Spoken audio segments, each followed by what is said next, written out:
Vai começar, né? Ah, não começou, agora começou, né? Peraí. Ó, deixa eu botar aqui minha câmera aqui no máximo aqui, ó. Coloquem a câmera de vocês na minha tela aí, ó. Tá vendo aqui, ó? Guerra espiritual. Olha aqui, ó. Então, eu acabei de receber um toque do Senhor de dar um curso de alto nível de guerra espiritual. Sim. Só para aqueles que já batalham há muito tempo. Então, orem por esse motivo, se for da vontade de Deus que... Amém, amém. Glória a Deus. O pastor João já está mandando. Olha, ele não se contaminou, hein? Mas o pastor João, ele tem uma capacidade, assim, é incrível, assim, de ele se arrepender e Deus falar com ele. É incrível essa capacidade que o pastor João tem. Glória a Deus. Porque uma vez a gente até, né, deu aquela confusão toda no passado, no outro dia ele já estava lá. Gente, eu voltei que o Senhor me mandou voltar e eu estou voltando agora, né? E eu falei, meu Deus, glória a Deus, glória a Deus. Não, pastor João, glória a Deus por essa sensibilidade, amado. A gente tem que, a gente tem que ser assim mesmo, né? A gente tem que passar por cima dessas coisas, sabe, né? Com certeza, viu? Quem vai orar pode começar, já está gravando. Ora pelo vamos orar, aqui, então. também, desse motivo. Vamos lá. Pai querido, Pai santo, muito obrigado por essa reunião, Pai, em nome de Jesus Cristo, meu Deus. Né, a gente pede a Tua graça, a Tua bênção sobre nós, realmente que o Senhor nos proteja e guarde, né, de todo levante, todo ataque que acontece mesmo, né? Sem dúvida nenhuma, Pai querido. E a gente pede a Tua proteção aqui nesta aula, né, em nome de Jesus, que realmente todo intento aí do mal seja frustrado, Pai, em nome de Jesus. No nome de Jesus, né? Glória a Deus, aleluia. A gente pede que o Teu Espírito Santo esteja conduzindo o pastor Lucas, né? E todos nós aqui, em nome de Jesus, nessa aula, que realmente a gente pede, Pai, caia o Teu fogo, né? Que o Teu fogo caia aqui nesse lugar. E que, em nome de Jesus, quem o Senhor quer que esteja com a gente, esteja conosco aqui, com a gente, Pai, né? A gente, assim, que toda tentativa do mal de prender as pessoas de estarem aqui, que seja repreendido também, que as pessoas consigam vir aqui na aula, assistir a aula, Pai querido. No nome santo do Senhor Jesus. Amém, amém. Paz, irmãs Lisbeth, amada. Deus abençoe, viu? Glória a Deus. Ó. Amém. Glória a Deus. Então, irmãos, hoje nós vamos continuar aqui os confrontos que Jesus teve.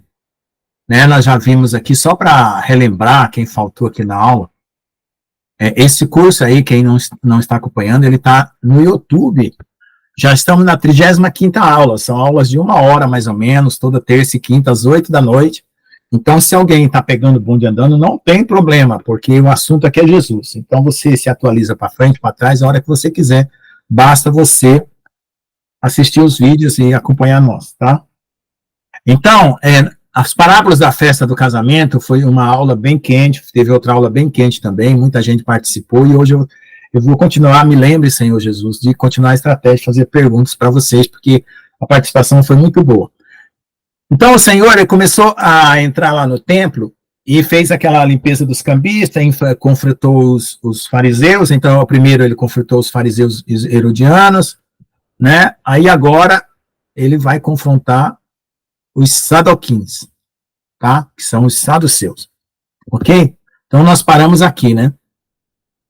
O tema está girando em torno da noiva, do casamento, e aqui vai entrar outra coisa do casamento e o mundo espiritual também.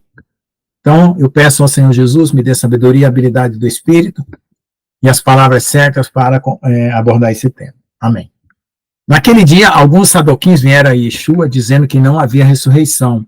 Eles se aproximaram de Yeshua e lhe perguntaram: Rabino, Moshe disse, se alguém morrer sem filhos, seu irmão se casará com sua esposa e dará descendência ao seu irmão. Portanto, havia entre nós 7 irmãos, o primeiro se casou e morreu, não tendo descendentes, ele deixou a sua esposa com seu irmão, da mesma forma também o segundo, o terceiro até o 7º, e por fim morreu também a mulher. Na ressurreição, então, de quem será ela a esposa dos 7, visto que todos a tiveram? Então, respondendo, Yeshua disse: vocês erram ignorando a Escritura e o poder de Jeová. Pois na ressurreição eles não se casarão, nem se darão em casamento, mas serão como os anjos de Elohim no céu. Mas com relação à ressurreição dos mortos, vocês não leram que Jeová lhes disse, quando disse: eu sou Jeová, Elohim de Abraão, o Elohim de Isaac e o Elohim de Jacó. Jeová não é Elohim dos mortos, mas dos vivos. Quando o povo viu isso, ficou maravilhado em si. Amém? Senhor estava falando alguma coisa no meu coração e eu continuei lendo. Ó Senhor, perdoa que eu possa saber exatamente o que o Senhor está pedindo para mim. Glória a Deus, e obedecer. Amém. Então, irmãos, é o seguinte, esses sadoquins, como a gente sabe da história bíblica, eles foram filhos de Sadoc, um povo que se manteve fiel, e Deus prometeu para eles que nenhum descendente dele ficaria sem ordenar o templo, trabalhar no templo como sacerdotes, né? Eu acho que ele era da tribo de Levi, mas era uma família em particular. E esses saduceus existem até hoje. Então, o povo de Israel, eles procuram ainda distinguir quem são levitas, né? Normalmente eles colocam no sobrenome Cohen, né? Cohen é sacerdote. Diz que os Cohen são muito ricos. Diz que tem Cohen suficiente para encher toda a terra, né? Isso a gente vê essas piadas aí nos filmes judeus, né? E que eles são muito habilidosos e tal, os Cohen. E tem os Levi, né? A irmã Alexandra, por exemplo, que já participou conosco aqui, ela é Levi. Então tem os sobrenomes Levi, tá? Então, determinados descendentes judeus, como a da minha família, ascendência lá, foram fugidos de perseguição, não trouxeram nome, aí começaram a colocar nome Oliveira, Carvalho, né? Nome de árvore, nome de carneiro, Machado, tudo são nomes judeus, né? Porque eles tinham que se esconder da perseguição e queriam se identificar entre eles, então tinham esse código aí, tá bom? Então, o que está acontecendo aqui? Eles estão querendo colocar o Senhor numa, né, como dizem, né, uma saia justa, né? Para o homem seria calça curta. Então, para ele se trair aqui, né, em relação à lei de Moisés, certo? Porque eles tinham muito interesse em dar liberalidade ao divórcio, pelo que dá para perceber, eles queriam justificar alguns erros cometidos no divórcio, sem olhar o lado da mulher, né? E Jesus, desde aquela mulher que eles queriam apedrejar, né? Que foi pega em adultério, foi pego só ela, não ele, né? Então, porque se era um adultério, alguém estava com alguém, né? E então aí já que tentaram pegar ele com o governo, né? Com aquelas coisas da moeda, e agora estavam tentando pegar ele na lei de Moisés. Eles têm aquela tradição oral e tem os talmudes dele, tem o babilônico, tem o rabínico, tem uns 2 ou talvez até mais talmude desses, que são comentários bíblicos que eles acrescentam os mandamentos deles, né?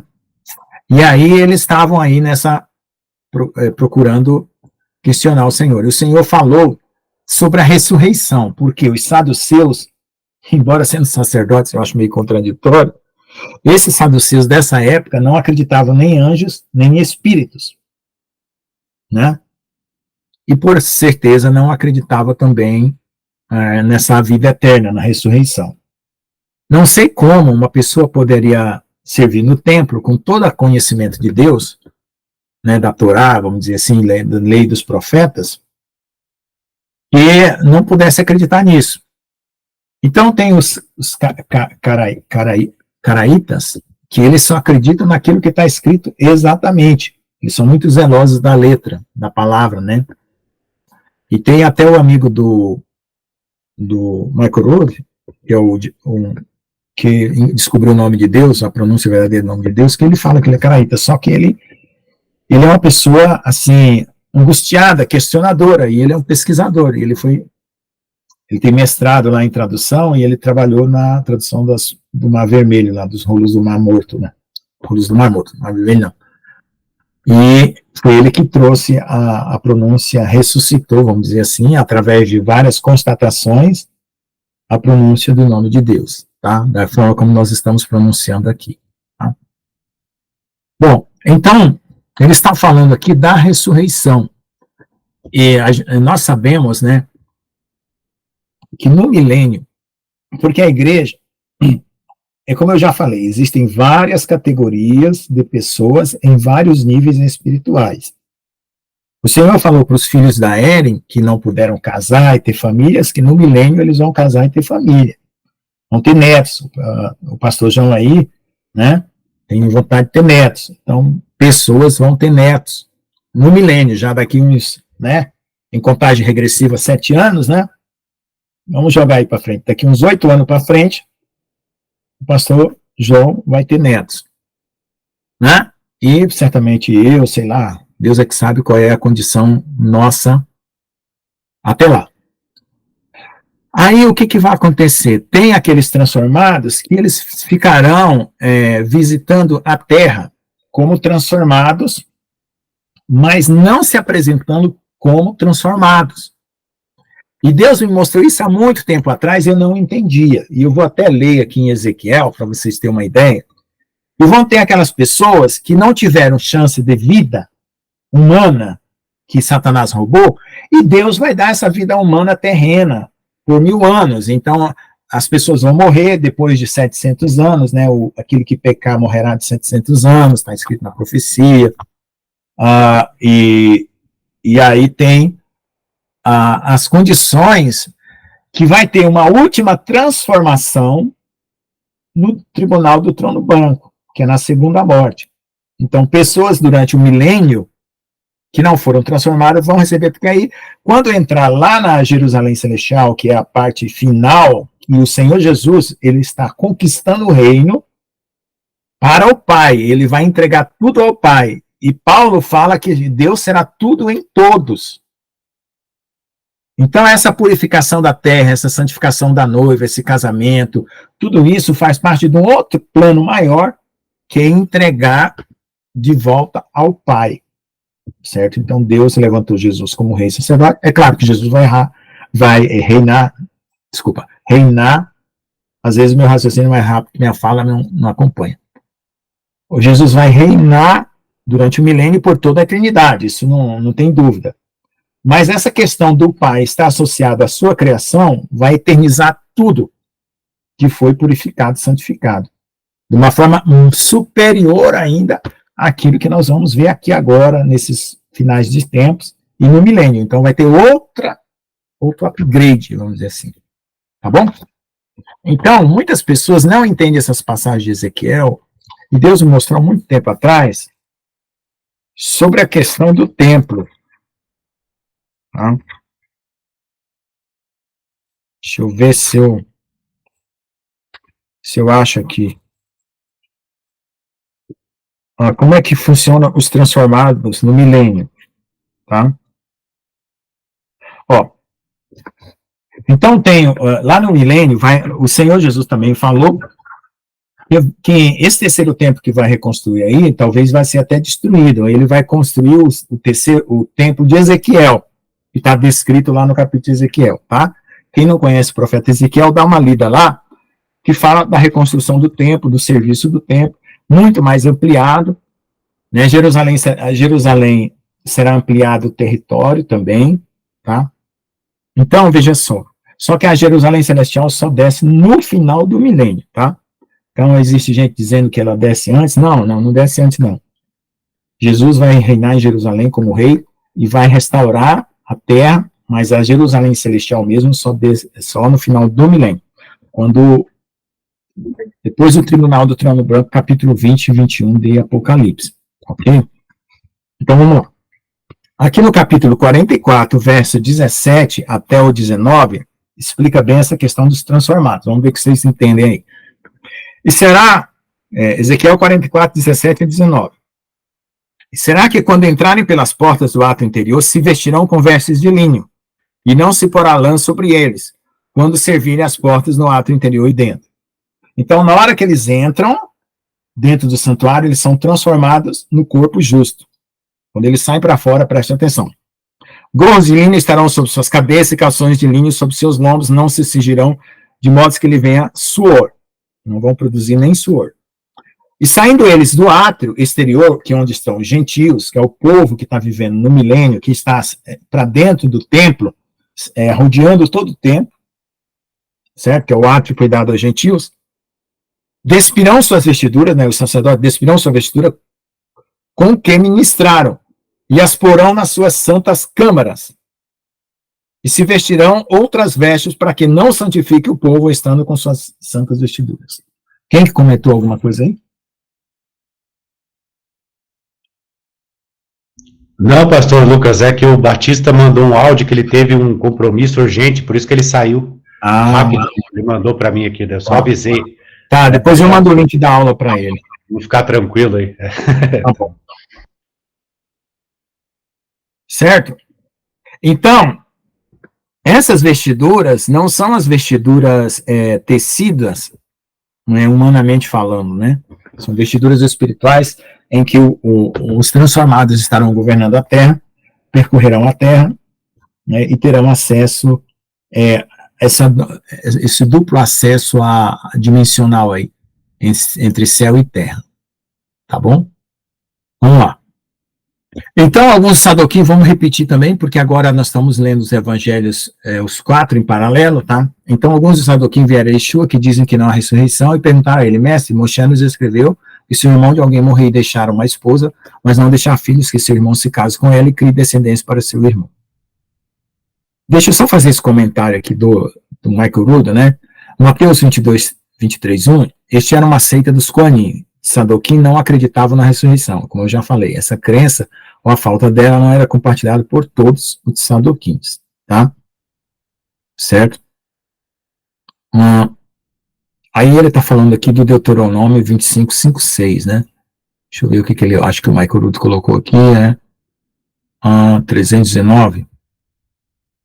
319, acho que é um mandamento, né? Isso, da descendência do irmão. É o local onde está esse mandamento aí. Então, continuando. Havia 7 irmãos, o primeiro casou-se e morreu sem deixar descendência, o segundo casou-se e morreu sem deixar descendência, o terceiro. Da mesma forma, assim os 7. Não deixaram a semente, porque a mulher também morreu. Na ressurreição, então, quando eles se levantarem novamente, de quem será ela a esposa, visto que todos a tiveram por esposa? Existe um ar, assim, de perversidade na pergunta, né? Eu detecto isso, assim, um ar, assim, meio sujo, assim, de imoral. Né, eu percebo isso, né, uma pergunta assim, meio tendenciosa para o imoral. Então, e Jesus dizia do assunto, né, não cai na rede do imoral, né, na captura do pensamento imoral que está por detrás dessas perguntas aqui. Então, respondendo Yeshua, disse: vocês não erram por causa disso, vocês erram, na verdade, aqui o não é um problema aqui da tradução, tá? Vocês erram por causa disso, por ignorar as escrituras e o poder de Jeová. Porventura vocês não erram por causa disso, por ignorar as escrituras e o poder de Jeová, porque é aquelas 2 pernas que eu falei. Você andar só com a escritura, você vira legalista. Se você andar só com o poder de Deus, você vira fanático, místico. Então, que tem os 2, né? Porque quando ressuscitarem dos mortos, não se casarão nem se darão em casamento, mas serão como os anjos que estão no céu. Então, essa questão de dizer, a Igreja Católica pegou isso como uma afirmação de que os anjos não têm sexo, né? E que não tem anjo feminino. Existe anjo feminino, masculino, porque existem categorias. Ele está falando de uma categoria, né, angelical, que não se casa, não se dá em casamento, tá? Ou não participam do sexo. Por quê? Porque os anjos caídos que se materializaram para ter relações com as mulheres foi exatamente isso. Então, com esse bloqueio teológico que a Igreja Católica carrega e algumas igrejas evangélicas, dizendo que os filhos de Deus que vieram com as filhas dos homens eram os filhos de Sete, que casavam com desobediência com as filhas de Caim. Ora, se casamento errado desse dilúvio, a Terra não tinha parado de ter dilúvio desde aquela época, tá? Então, o que tem de casamento errado, gente cristão que casa com não cristão, que não tem nada a ver, essa explicação é muito pobre para explicar por que Deus destruiria a Terra. E lá em capítulo 6, Gênesis capítulo 6, está muito claro que toda a carne se perverteu, não só a carne dos homens, mas dos animais. O que os anjos fizeram? Eles se misturaram com as mulheres, se misturaram com os animais, foi uma perversão total, o homossexualismo nasceu nessa época, certo? E o que aconteceu? Deus teve que destruir porque tinha híbridos de homens com animais, por isso que os deuses egípcios, os deuses antigos, tudo são híbridos de homens com animais, né? E aí você tem a história oculta da humanidade, que não vai para as academias, que não vai para a ortodoxia, porque a ortodoxia acredita na evolução, que a história é toda polida, bonitinha, né? Uma história puritana, e aí que tem o problema, tá? E essa interpretação não justifica a ira de Deus sobre o dilúvio, tá? Porque agora também nós estamos tendo a hibridização por meio de DNA, experiências de clonagem, né? Tem gente misturando gene de porco com gene humano para gerar órgãos e justificando, entre aspas, né? Dizendo que vai melhorar a medicina, e é tudo mentira. É tudo uma camada de desculpa sobre outra camada, porque tem outros interesses que a população não pode saber. Você fala a teoria da conspiração, tudo que foi dito que era teoria da conspiração se confirmou, uma por uma. Então, acredite se quiser, como tem aquele programa de televisão antigamente, tá? A verdade e a realidade, ela é mais fantástica do que os filmes do Spielberg, ok? Quem assistiu os filmes do Spielberg sabe o que eu estou falando. Então, alguns sadoquinhos chegando, os que negam a ressurreição, né? Aqui já Lucas já coloca essa parte. Perguntaram a Yeshua dizendo, mestre, Moshe nos escreveu, se o irmão de alguém morre tendo uma esposa e não deixa filhos, que seu irmão se case com ela e crie descendência para seu irmão. É engraçado que os outros não importa ter descendência, né? Importa ter descendência do irmão. Mas eu acho que a descendência dos que vão casando é automática, né? Mas é como era esposa do irmão, então subentende-se que porque a mulher é que transmite o mitocôndria, que vai se repetindo, né, entre os descendentes, tá?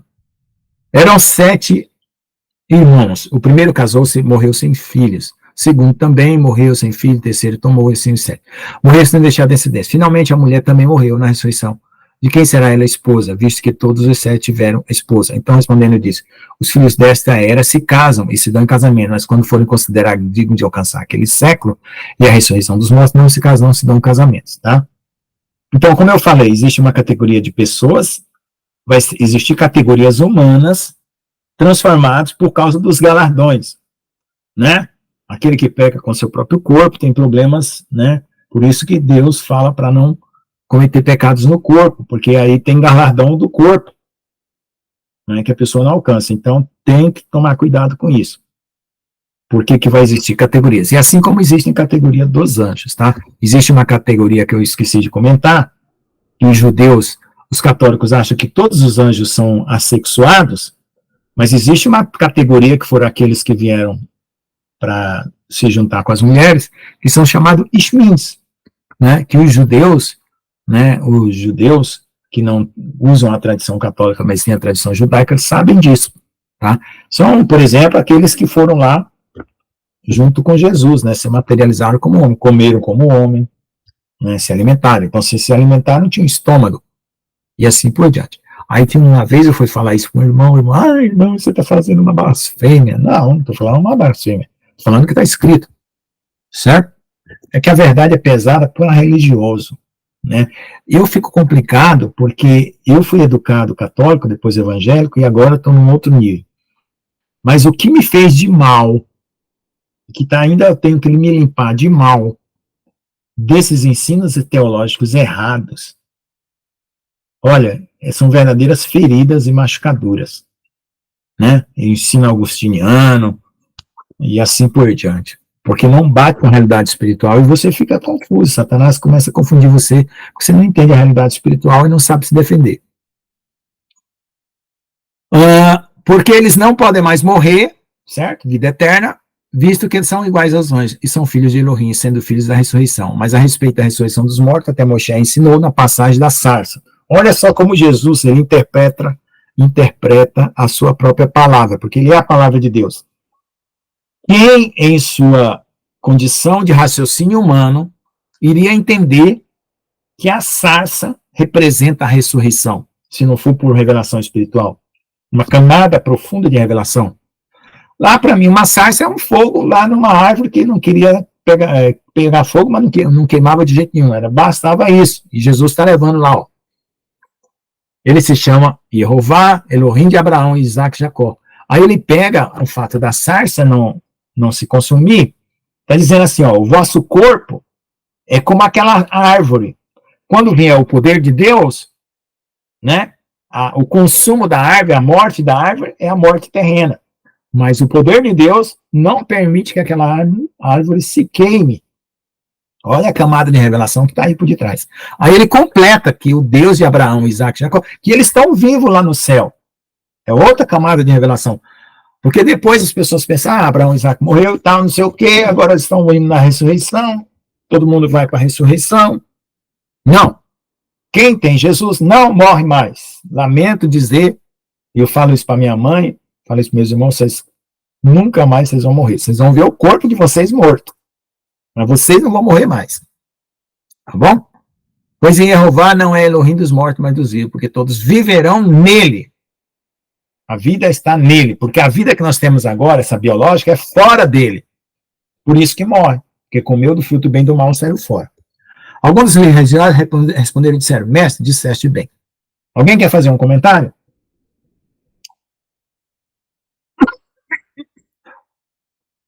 Aí ele vai para a terceira categoria, para os escribas. Então eu vou falar para vocês o seguinte.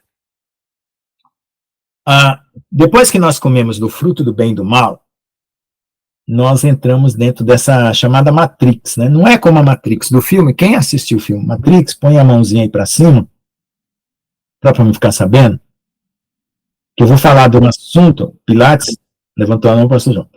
A realidade nossa não é exatamente como está no filme, mas o filme ajudou a quebrar esse conceito de realidade fixa e abriu a nossa mente. A irmã Lisbeth não levantou a mão, por certo, não assistiu o filme Matrix. Se a irmã se sentir à vontade de assistir um filme mundano e achar que não vai ficar perturbada, assista para entender o assunto que nós estamos tratando.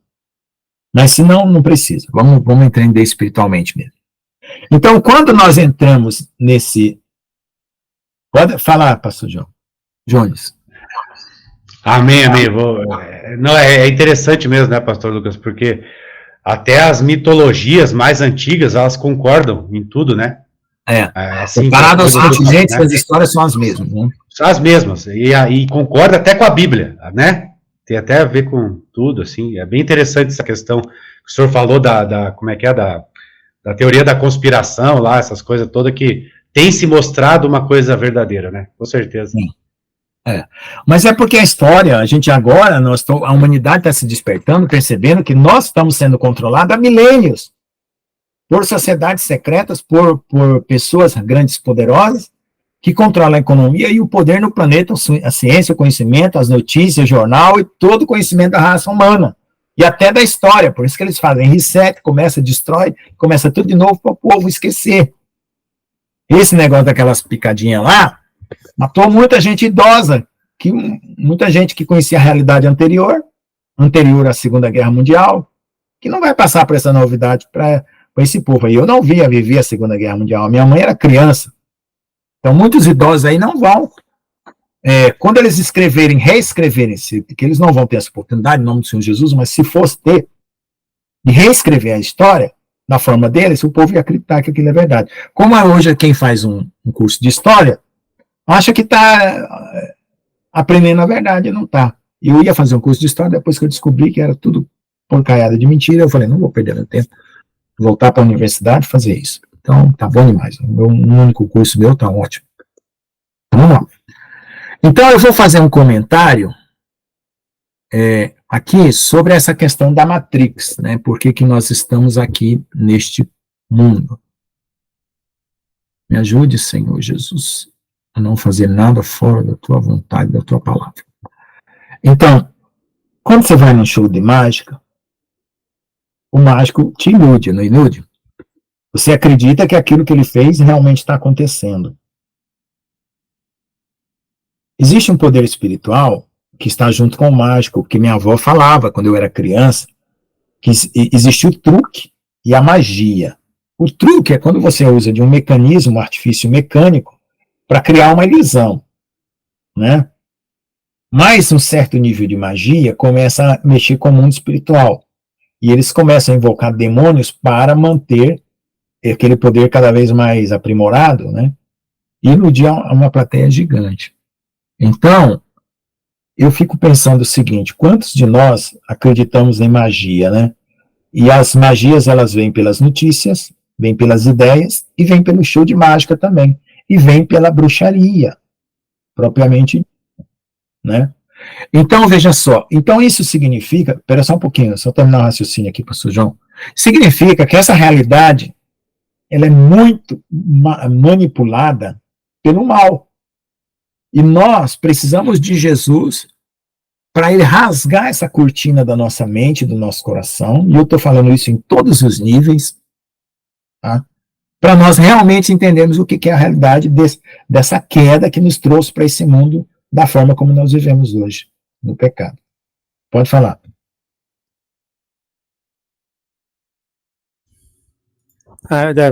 Essa pergunta é muito...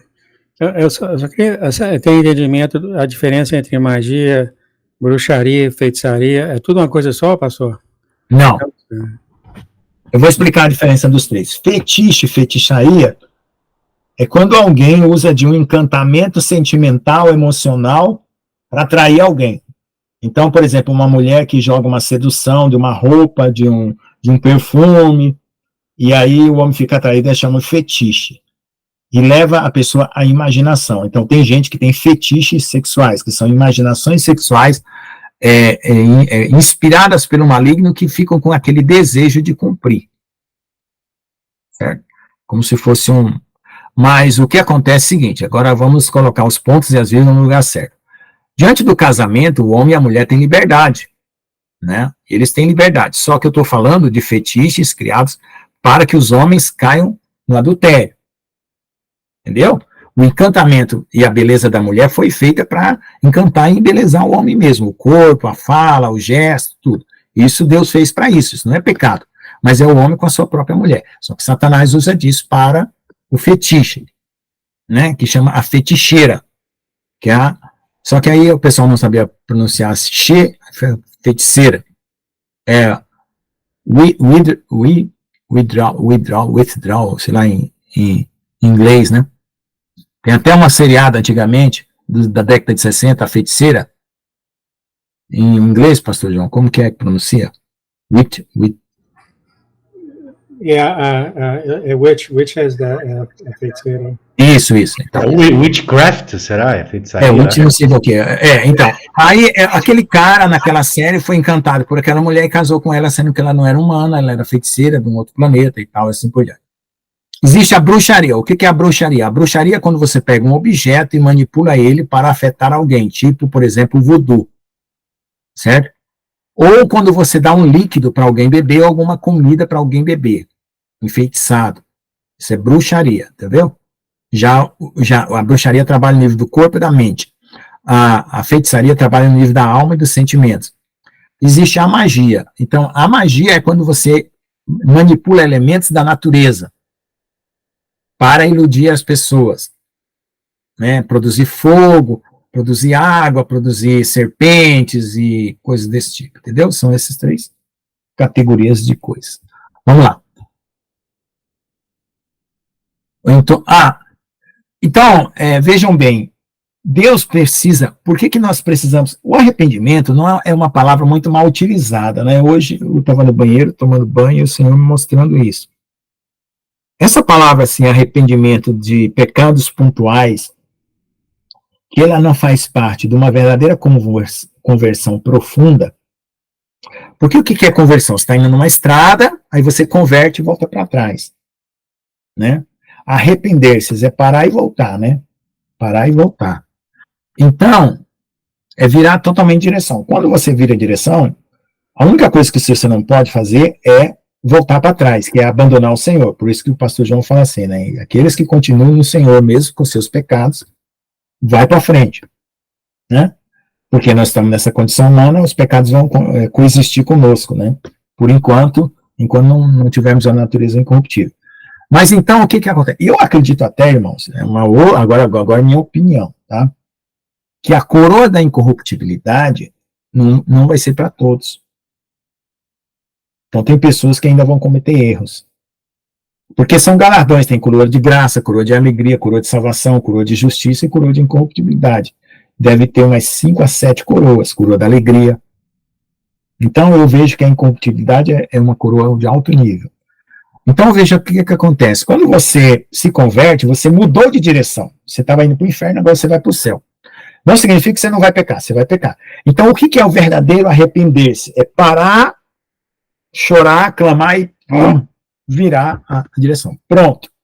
O processo de arrependimento, que é o diário, que é aquela dor no coração que você pede perdão, isso já começa a acontecer naturalmente, porque houve uma conversão verdadeira. E uma perseverança verdadeira. Então, se você percebe que você manipula ideias, manipula fatos, manipula situações, como os mágicos nos shows de mágica manipulam suas mágicas para iludir as pessoas, você, de certa forma, é um feiticeiro, é um mágico, é um enganador, porque você manipula palavras, discursos, né, intenções, situações, para fazer as pessoas cumprir a sua vontade, né?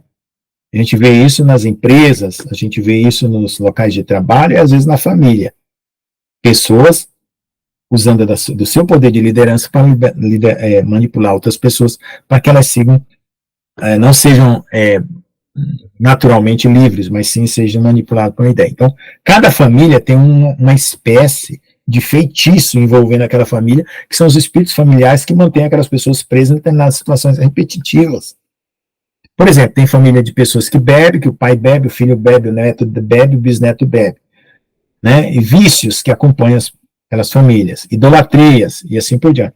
Então, essa matrix, que é esse conjunto de coisas que forma essa falsa realidade, que envolve essas pessoas, precisa ser rompido para seguir a Jesus. Por isso que Jesus fala, aquele que não deixar pai, mãe, irmão, esposa, porque se qualquer um desses membros da família estiverem fazendo parte desse jogo de manipulação, ele está tirando de você o direito da vida eterna e o próprio direito deles, porque eles estão sendo enganados pelos espíritos familiares. Então, o arrependimento, ele quebra esse vínculo, definitivamente. A não ser que você volte para trás e queira reconstruir, aí já é apostasia. Mas ele quebra para você, porque você não tem condição de quebrar, e Jesus quebra. Amarra o valente, já expulsa o valente, faz aquela coisa toda. Então, isso que é com profundidade o arrependimento que nós temos que manter em nosso coração. Porque hoje o arrependimento é mais uma manutenção do que um efeito que aconteceu já na conversão. Entendeu? Alguém quer comentar isso aí? Porque senão vira um negócio meio legalista, né? Arrepende daqui, aí cai naquilo que o pastor João vem falando. Você cometeu 50 pecados, eu cometi só 20, então eu sou mais santo que você. Exatamente porque esse arrependimento, ele não está envolvendo uma natureza. Ele está envolvendo uma situação de julgamento parcial de erros e acertos de uma vida, que não é necessariamente o conteúdo total dela, mas sim são momentâneos. Pode falar? Ninguém levantou a mão? Então tá bom, vamos continuar. Então eu estou tentando aqui triturar, esmiuçar aquilo que o pastor João já tem falado. Pode falar. Se o pastor João não concordar, pode também reprovar. Não, é verdade, é como se, sei lá, parece que às vezes Deus é uma máquina, né, pastor Lucas? Um computador quântico que fica, né, ali computando, né, os seus pecados, se você, né... Aí no final da vida, se você, tipo, ficar no azul, você tá salvo. Tipo, isso, exatamente. Falou bem claro. É bem isso mesmo. Então, isso é horrível. Isso é um evangelho fraco, sem poder. Gente, esse evangelho é sem poder porque ele não expulsa o diabo se mascara dentro dele. Isso é o que faz um evangelho fraco. O diabo continua... Viu, pastor Lucas? Que daí tira a pessoalidade de Deus, né? Também, né? Porque Deus, ele não pode ser uma regra de autoconsistência do universo. Sim. Porque se Deus for uma regra de autoconsistência do universo, ele não tem autonomia. Ele é sujeito ao próprio universo que ele criou, apesar de que ele criou as leis para também regê-las, mas ele não está sujeito. Pode falar, pastor João. Não é a respeito desse tópico que vocês estão falando, não.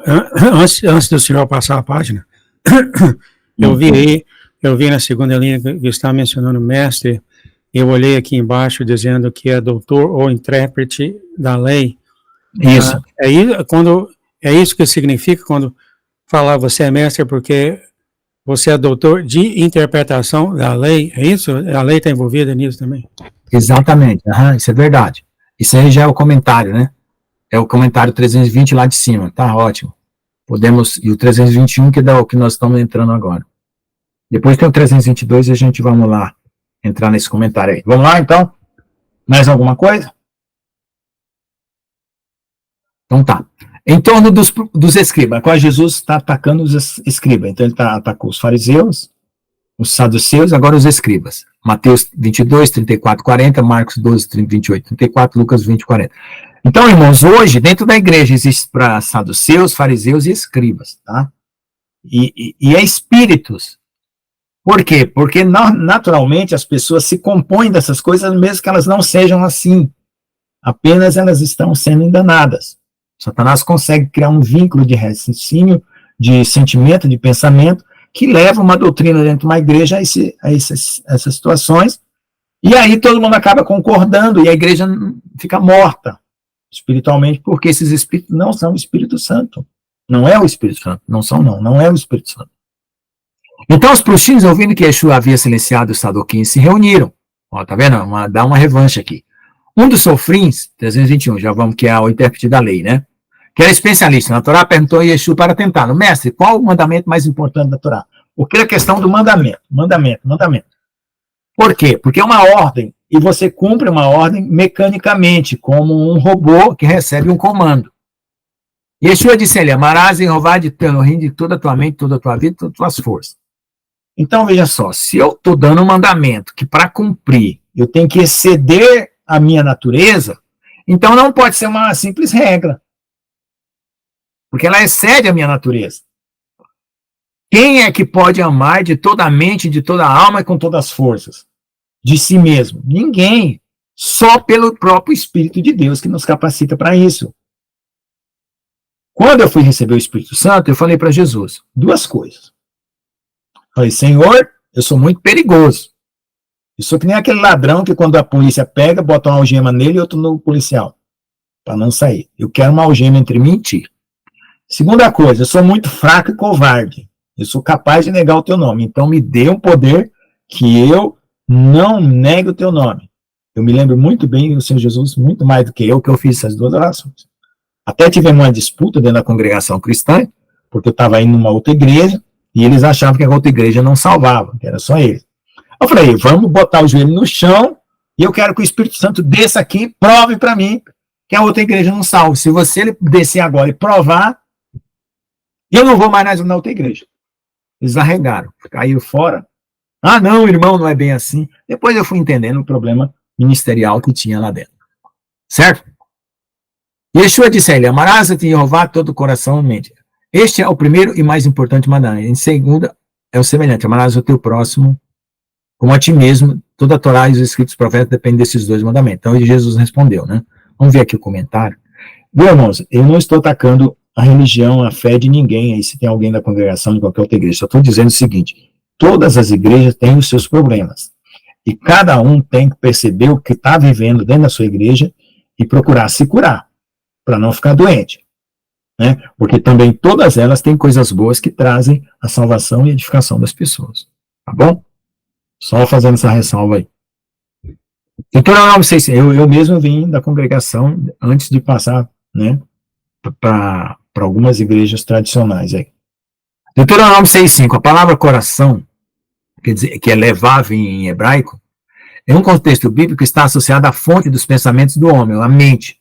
Com referência a 6,5, os pensamentos do coração deles eram unicamente maus continuamente, aquela parte da corrupção, está lá em Gênesis. A palavra alma, que é nefesh em hebraico, não tem a ver com o termo heteroambíguo, mas significa a própria vida no Salmo 22:20. Livrai minha alma da espada. A palavra mente foi provavelmente incluída por Reina para convidar ao significado da palavra levável. Mas a passagem original em Deuteronômio, a terceira palavra que aparece por parte desse mandamento importante, é meod, que significa tudo ou muito. Mas seu verdadeiro significado neste contexto é tudo. O que você é, foi e espera ser. Isso explica a discrepância nos 3 relatos do Evangelho da declaração de Yeshua. Então veja só, o Michael Rood fez esse comentário, o Michael Rood é judeu, ele não tem pensamento grego. O pensamento grego, ele acredita em 3 níveis, corpo, mente, alma e espírito, né? Porque a mente e a alma estão juntas, tá? Corpo, alma e espírito. O judeu, ele não passa pelo nível da alma, parece que ele só acredita em corpo e espírito, tá? Então, eu tenho um pensamento, eu entendo os dois pensamentos, então eu acredito que quando existe a alma, existem os sentimentos, né, e as emoções. Essa tricotomia, que é essa divisão em 3 partes, é resultado da queda. Quando nós formos transformados e reunidos a Deus, não vai haver mais a separação, a alma foi capturada pelo espírito. Porque o que acontece com o que se perde? A alma é capturada pela carne, né, e morre, porque a carne morre. E o espírito, né, não se manifesta como vida, porque não foi vivificado, né? E quando nós cremos em Jesus, nosso espírito é aperfeiçoado automaticamente. Nós já somos perfeitos em espírito. Aí fica faltando a alma aprender as coisas que estão aí nesse processo que nós estamos tendo aqui até o final. Então, nós somos capturados pelo espírito e não pela carne. Então, quem é capturado pela carne é que não teve o seu espírito vivificado. Então, eu acredito nisso. Então, aí depois a gente não vai mais perceber essa divisão. Essa divisão está acontecendo hoje porque nós estamos tricotomizados. Tá bom? Aí vai cair na crença que os judeus acreditam. Mas os judeus acreditam antecipadamente de uma forma errada, porque, de verdade, nós estamos com os sentimentos, né? Nós temos paixão, né? Sentimentos carnais que vão lá para o coração, os desejos, né? Todas as impurezas, os pensamentos que vêm no nível da alma, né? Mente e alma. Um dos sofrinhos que eu tinha ouvido discutir, que sabia que Jesus tinha respondido bem, se aproximou e perguntou dele: qual o mandamento mais importante de todos? Jesus respondeu: o mandamento mais importante de todos é este: ouvir, chamar Israel. Ouvir, primeiro é ouvir, tá? Primeiro mandamento. Quem tem ouvidos para ouvir, ouça, está lá nas cartas às igrejas, tá? Israel, Jeová, nosso único Elohim. E amarás a Jeová teu Elohim com todo teu coração, com toda tua alma, com toda tua mente, com todas tuas forças. Por que ele está falando que Jeová é único? Porque todas as outras culturas tinham deuses e deusas para cada coisa. Ele está falando de um único Deus. O resto são anjos. Ou anjos que servem a Deus, ou anjos caídos que se passam por deuses aqui na Terra, porque querem ser adorados ou criaram os governos para manter as pessoas sob seu cativeiro.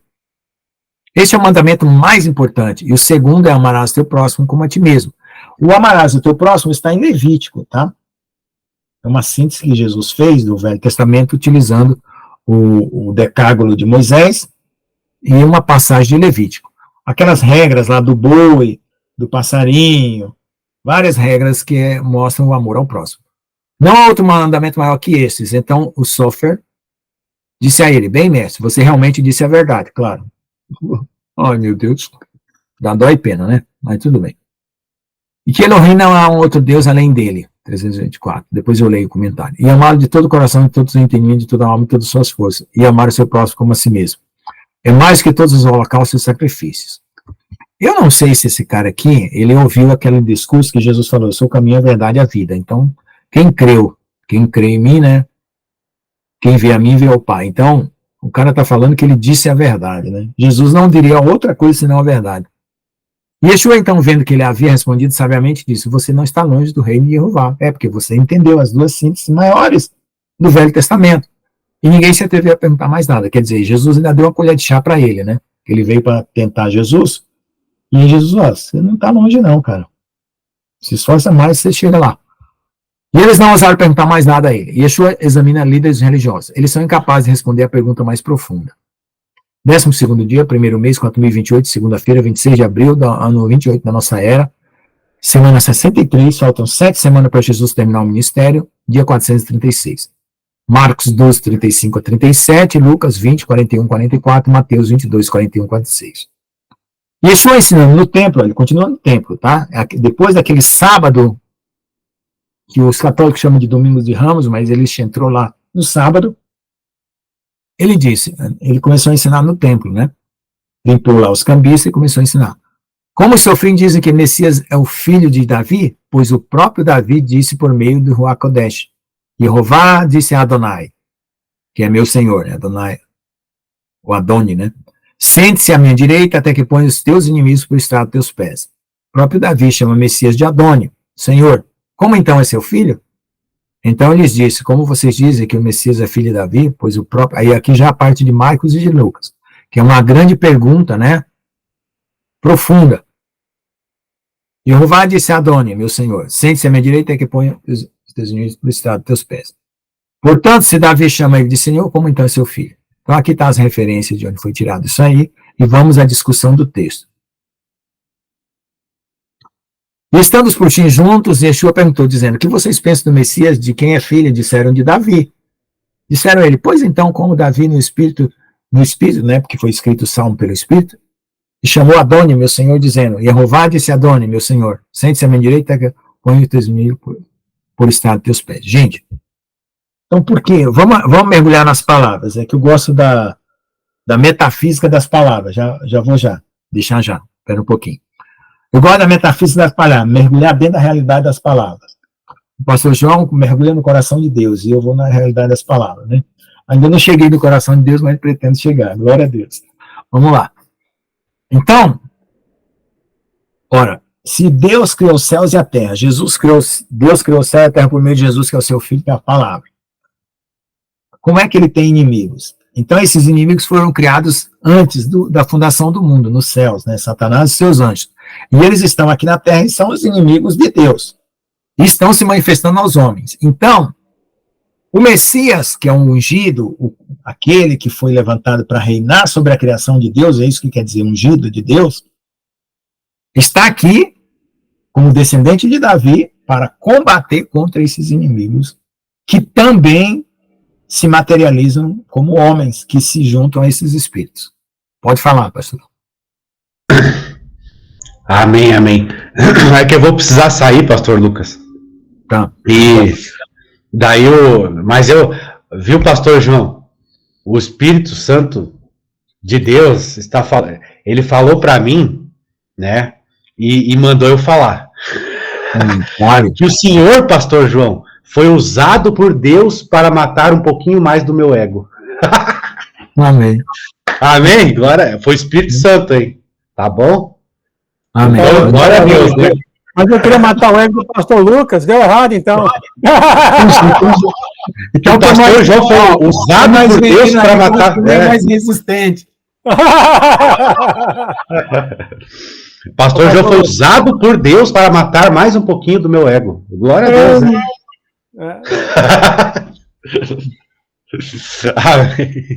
O pastor Lucas, muito lindo, obrigado, Espírito Santo, por isso, né? Eu fiquei muito preocupado, pastor, com o senhor.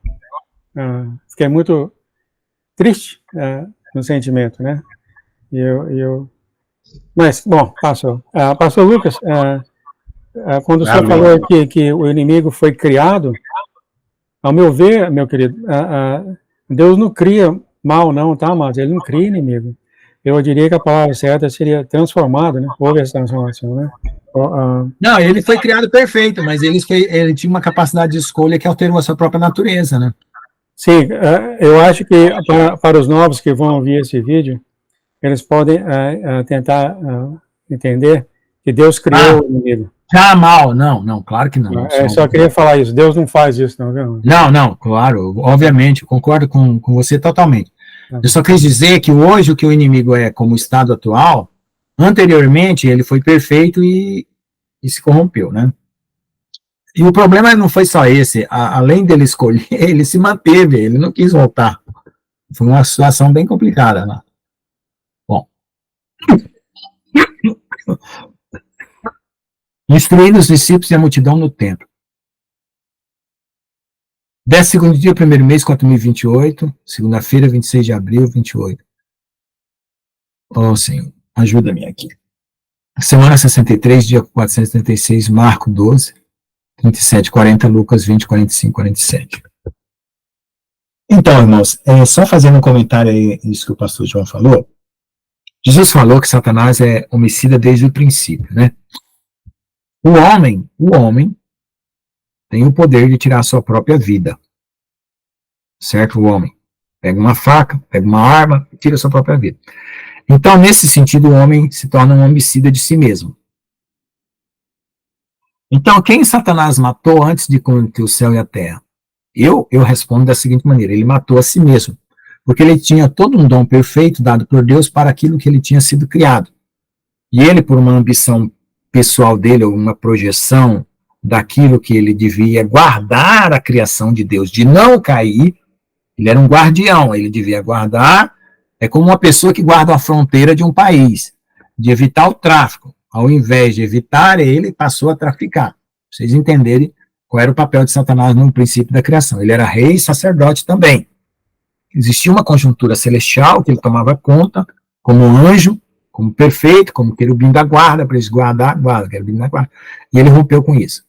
Né? Quando ele rompeu, ele levou uma turma, um terço dos anjos, com ele. E aí começou esse problema da criação, no qual resulta hoje no pecado, no homem, nas coisas que tem aí das trevas. Então, o problema é que, vamos dizer assim, além de ter rompido com Deus, ele não voltou. Voluntariamente não voltou. Aí não teve mais como mudar a situação. Instruindo os discípulos e a multidão no templo. Então, vamos lá.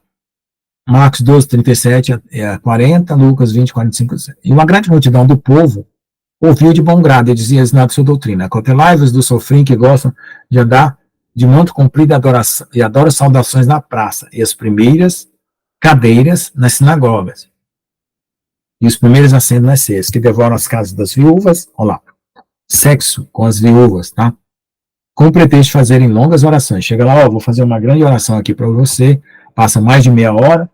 Depois toma um café, aí pronto, a viúva está carente lá. Eles receberam mais condenação do pai. Né? Então é esse o problema. E depois chega em casa, né, limpa, como diz, a boca, e não conta nada para a esposa não fica sabendo que ele é um adúltero. Mas quando a mulher pega no adultério, é a mulher que é adulta. Entendeu? Então essa é a denúncia que Jesus fez dessa hipocrisia. Tá? Certo? E aquela hipocrisia que já foi falada aqui de querer ficar mudando de mulher, né? Arrumar qualquer pretexto. Então vamos lá. E quando todo o povo o ouviu e disse aos seus discípulos: cuidado com os sofrentes que gostam de andar de mantos compridos, amam saudações na praça, tudo performance, né? Tudo para esconder o jogo, tá? Mantos compridos, saudação na praça, primeiros lugares na sinagoga, assentos de jantares, tá? Tudo para esconder o jogo. Devoram as casas da viúva, como pretexto fazendo. Jesus está falando, eles devoram a casa das viúvas. O que é devorar, né? Tá bom. Então, eles receberão maior condenação, não porque Jesus não queira perdoar, simplesmente porque eles se encobrem com essa justiça e vão até o fim com ela. E eles não abandonam, né, essa prática, confessando para Deus que estão praticando essa prática. E dizendo assim: ó Senhor, eu sou escravo dessa porcaria que eu estou fazendo. Então me tira disso. É simples. Tá? Vamos lá. Yeshua, sim, outra coisa. As almas que se perdem, nesse caso, como Satanás teve uma escolha de não voltar mais, né? Então fica essa escolha também. Né? Porque como ninguém vai para o céu por boas obras e ninguém vai para o inferno por más obras. Mas a pessoa deliberadamente escolheu não querer Deus. Esse é o maior pecado. Entendeu? E aí cai na mesma condição do Satanás. Yeshua inspeciona a arca da oferta do templo. Uma viúva oferece 2 moedas e os ricos dão menos. 12º dia, primeiro mês, 4028 depois da criação, segunda-feira, 26 de abril, 28 na nossa era, semana 63, dia 436 do ministério de Jesus, que são 490 dias, Marcos 12, 41, 44, Lucas 21, 1 a 4. Enquanto Yeshua estava sentado em frente à arca da oferta, ele observou como o povo colocava o dinheiro na arca, e como muitas pessoas ricas investiam muito. E uma viúva pobre veio e jogou 2 moedas de cobre de muito pouco valor. Chamando então os discípulos, disse: em verdade vos digo que essa pobre viúva colocou mais do que todos que puseram na arca, porque todos colocaram o que sobrou, mas esta mulher de sua pobreza doou tudo que tinha do seu sustento. O filho descendente do rei Davi, está escrito lá em Salmos, aquela parte lá, né? 132:11, Isaías 9:7, 16:5, Jeremias 22:2. Então, só o comentário que ficou para trás, tá? Yeshua, falando aos escribas fariseus, está citando a complexa profecia messiânica que foi dada pelo rei Davi, né? Aquela parte de Adônia lá, né? Sente-se à minha direita, neste salmo, né? Davi profetiza que o meu senhor Adônia será rei da linhagem de Davi, da tribo de Judá, que julga as nações de seu trono como Kohen Gadol, sumo sacerdote para sempre, tá? Segundo a ordem de Melquisedeque. Então, é só um comentário anterior, tá? Então, vamos voltar aqui para a viúva. Olhando para cima, ele viu os ricos despejando sua oferta na arca. Então, é engraçado, ele estava olhando para cima. Bom, não entendi bem essa tradução. Ele também viu uma viúva muito pobre que colocou ali 2 moedas de cobre de muito pouco valor. E Yeshua disse, em verdade vos digo que essa pobre viúva investiu mais que tudo, pois todos eles colocam o que sobra para a oferta de Jeová. E essa mulher de sua pobreza lançou tudo o que sustento que tinha. Então, ela estava numa situação difícil, ela via que não tinha como condição de alcançar uma renda maior do que aquela, era tudo que ela tinha, e ela sabia que Deus podia prover aquela renda maior que ela precisava para o seu sustento. Ela foi lá e entregou tudo, de todo o coração, confiando totalmente em Deus para o seu sustento. Essa é a atitude que nós temos que ter, muitas vezes, na nossa condição hoje, né? De já que o dinheiro não tá ajudando nós a pagar nossas contas, e ele não é suficiente para sustentar muita coisa, vamos espalhar esse dinheiro que ele vai voltar, porque Deus vai fazer a obra dele acontecer em nossa vida. Amém? Né? Não é de uma forma premeditada, né? Eu acho de uma forma de entrega mesmo, de alguém que confia, tá? Conhece o amor de Deus e faz isso na consciência do amor. Sermão do Monte no Templo. Yeshua arruina a soberania do Sinédrio ao expor a sua autoridade ilegítima na frente da multidão. Então, a autoridade, a palavra autoridade vem de quem é autor, né? Ele é autor de uma lei que não é válida. Legitimidade vem de lei, tá? Eles criavam leis falsas. 12º dia do primeiro mês, 4028 depois da criação, segunda-feira, 26 de abril, 28 da nossa era, semana 63, dia 436. Mateus 23, de 1 a 24, 1. Depois de inspecionar a arca, Yeshua falou ao povo de seus discípulos que estavam presentes na esplanada do templo pela última vez, dizendo: na cadeira de Moshe se sentam os sofrins e os puxins. Portanto, seja o que for que Moshe diga para vocês guardarem, guardem e façam o que Moshe disse. Mas não façam de acordo com os mandamentos, né, dos tacanot e as machins dos fariseus, dos puxins. Porque eles dizem que seguem Moisés, mas eles não fazem o que Moisés ordenou. Eles criam outras situações. Então vamos ao comentário. A cadeira de Moisés era literalmente um assento de pedra, tá? Na sinagoga, em que os sábios e fariseus se sentavam para proclamar a Torá oral. Contavam, ensinavam a Torá. Assim como eu estou ensinando aqui no Novo Testamento. Que se tornava uma lei obrigatória para qualquer que quisesse submeter a sua autoridade proclamada. Então, se eu estivesse aqui explicando a Bíblia, o Novo Testamento, ou o Velho, mas eu estou ensinando o Novo, dando mandamentos a vocês e dizendo, vocês não vão se salvar se vocês não seguirem o que eu estou falando. Eu estaria sendo um nicolaíta, um fariseu e com autoridade ilegítima. O que eu estou fazendo aqui? Uma abordagem expositiva da palavra. Eu coloco a palavra, explico aquilo que Deus já me revelou no meu coração, coloco para discussão, vocês dizem se concordam, se não concordam, acrescentam, retiram, e assim aprendem. E eu também aprendo, porque quando falo alguma coisa que eu não estou vendo, no meu comentário eu coloco dentro do meu coração como algo que eu preciso aprender de vocês, e vocês de mim. Então não estou ordenando mandamento nenhum aqui. Então, o que eles faziam era isso, ordenavam mandamentos a partir de uma pregação de um exercício da palavra, que também hoje acontece na igreja. Vou ter que sair a hora dos medicamentos, a paz para todos. Amém, irmã, fique à vontade. Então, irmãos, essa situação de exposição comandatória, né, e não coloca uma coisa expositiva para depois a pessoa mergulhar na palavra e entender qual é a verdadeira vontade de Deus, não é comum hoje em dia, tá? Mateus 23, 3, 1. Já são 9h22, daqui a pouco já vamos encerrar, vou terminar essa parte aqui. Praticamente todo mundo saiu, não por causa disso, mas por causa do horário também, que é só porque o pessoal não vê vídeo mais que 1 hora, né? Evangelho Hebraico de Mateus, George Howard, Mercer University Press, página 112, Mateus 23, 3. No antigo texto hebraico do Evangelho de Mateus, registra que Yeshua ordenou seus seguidores não obedecer aos takanot, mandamento, né? E as machins da Torá oral dos fariseus, mas façam o que Moisés disse para fazer. Em clara exposição ao que os fariseus ensinaram. Oposição, né, ao que os fariseus. Então, essa tradução oral, ela está escrita nesses talmudes, né? E essas takanotes e tal, está escrito lá nesses livros de tradução oral dos hebreus. Tá? Vários mandamentos acrescentados para tentar justificar algumas coisas. Os textos gregos que foram traduzidos do texto aramaico, que por sua vez foi traduzido do hebraico original, erram totalmente o objetivo da advertência de Yeshua. Cada uma dessas traduções expressa, faça o que eles, os fariseus, mandam fazer. Exatamente, quando foram traduzir, acabaram mandando o povo obedecer aos fariseus, e era o contrário. Tá?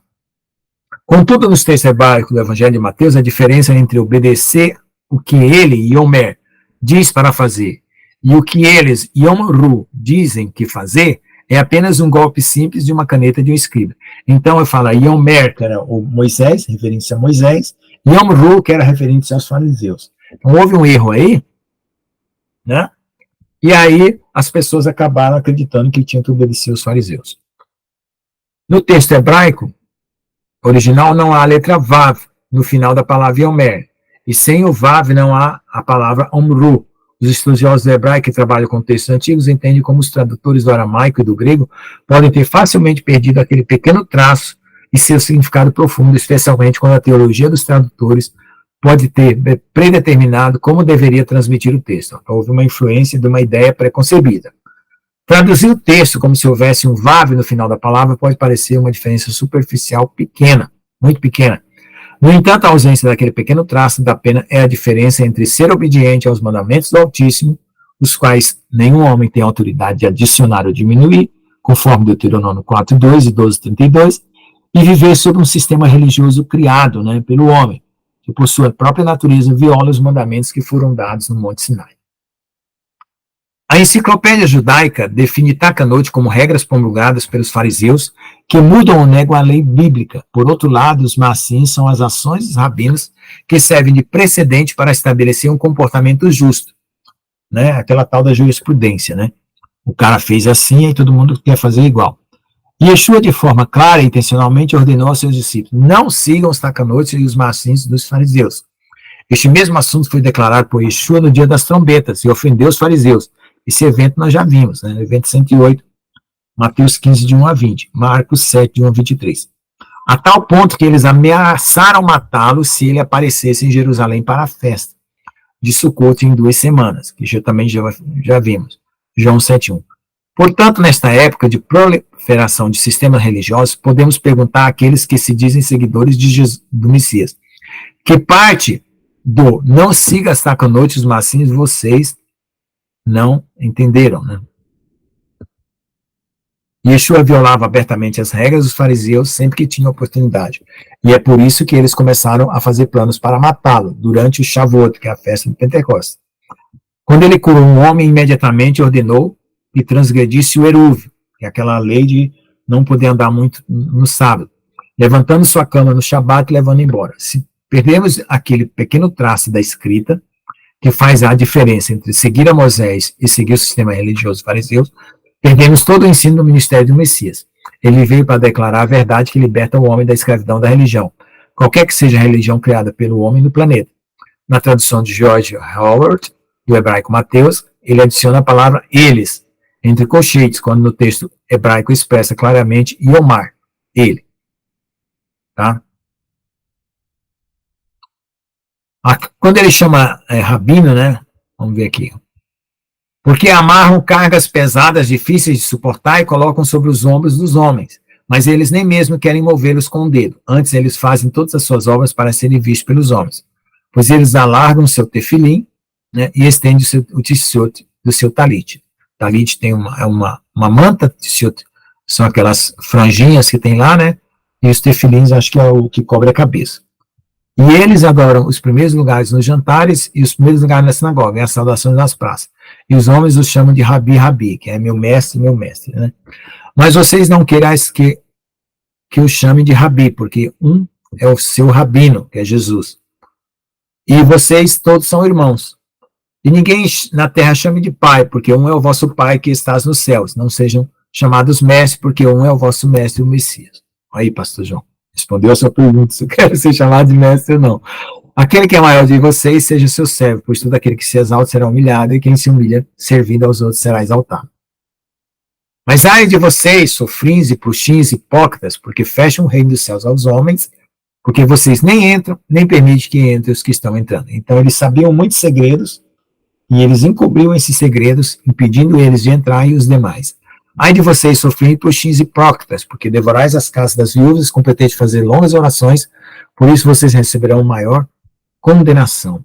Ai de vocês, sofrins e puxins, hipócritas, porque você viaja por mar e terra para fazer um prosélito, e uma vez feito, você o torna 2 vezes mais filho do inferno que vocês. Ai de vós, assembleias de cegos, que dizeis, se alguém jurar pelo templo, não é um juramento que deve ser cumprido. Mas se alguém jurar pelo ouro do templo, é obrigado a manter sua palavra. Insensatos cegos, porque o que é maior, o ouro do templo ou quem santifica o ouro? Dizeis também, se alguém jurar pelo altar, não é juramento que deva cumprir, mas se alguém jurar pela oferta, que está sobre ele, será culpado de não cumprir o juramento. Todos cegos, por qual é maior a oferta ou o altar que santifica a oferta? Pois quem jurar pelo altar, jura por ele e por tudo que está sobre ele. Quem jurar pelo templo, jura por ele e por Jeová que nele habita. E quem jurar pelo céu, jura pelo trono de Jeová e por aqueles que nele se assentam. Aí ele vai continuar, eu vou deixar esse restante aqui para terminar na aula que vem, aí assim a gente ajuda os irmãos a recuperar esse conteúdo perdido aqui. Tá bom?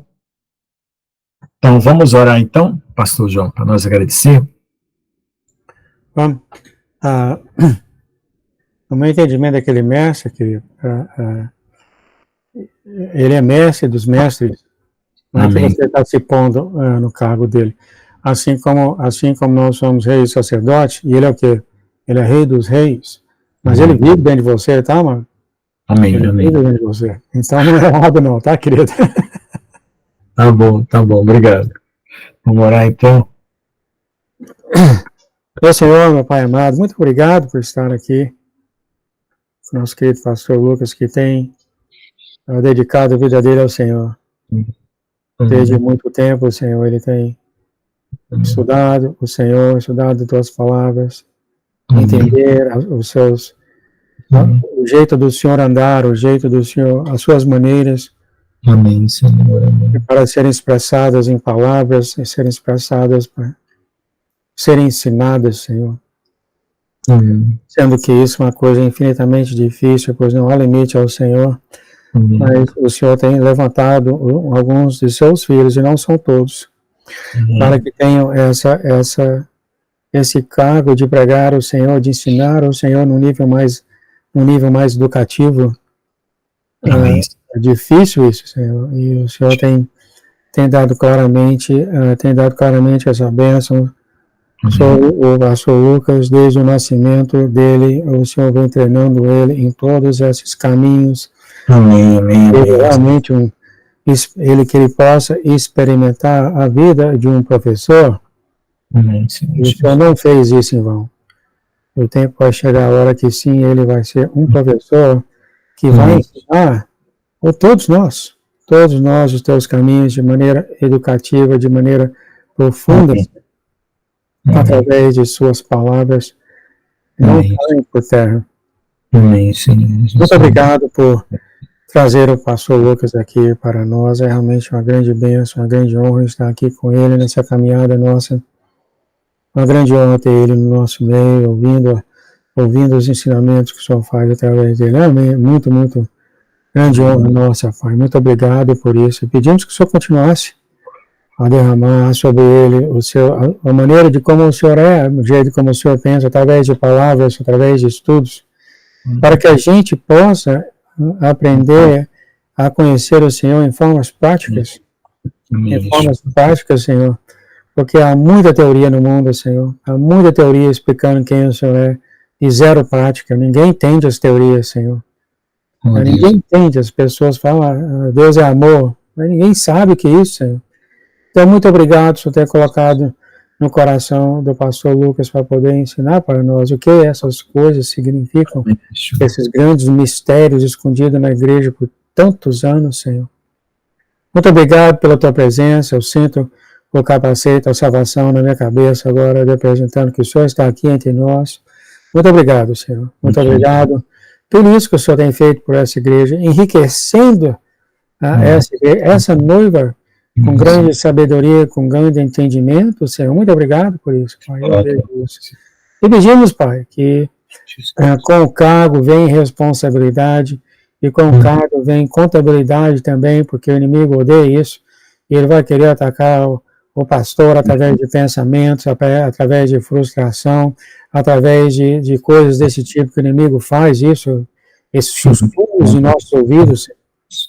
Pedimos que o Senhor fortaleça a armadura que está agora sobre o pastor Lucas, que ele venha a conduzir o Senhor livremente, com grande coragem para o mundo. Amém. Ao mundo, escutem, esse é o seu Deus. Amém. Muito obrigado por isso, Senhor. Muito obrigado por essa grande honra. Eu estou arrepiado agora, Senhor. Muito obrigado. Em nome de Jesus, derrame sobre ele, a filha dele, e abençoa ele em todos os caminhos, Senhor, que os anjos, que o Senhor tem enchido a casa dele de anjos que venham a direcionar o pastor Lucas e a Alês nos caminhos que ele deve andar no Senhor. Pai. Em nome de Jesus, muito obrigado por essa grande bênção, a derramada agora na casa do pastor Lucas, dele, da filha dele, da família dele, e tudo que é dele, Senhor. Em nome de Jesus, derrama, Senhor, para que não haja nem lugar no coração dele para receber todas as bênçãos que o Senhor derrama, Senhor. Em nome de Jesus e sobre o coração da Alês, Senhor. Tão preciosa em nossos olhos, Senhor, do Senhor também. Obrigado, Senhor. Em nome de Jesus, por tudo que o Senhor tem feito por nós e pela vida dele, Senhor. Em nome de Jesus. Amém, amém e amém. Amém. Glória a Deus. Aí são 5:30, né, pastor? Pode tirar a gravação, fazer uma pergunta para o senhor. Tá, vou parar aqui então.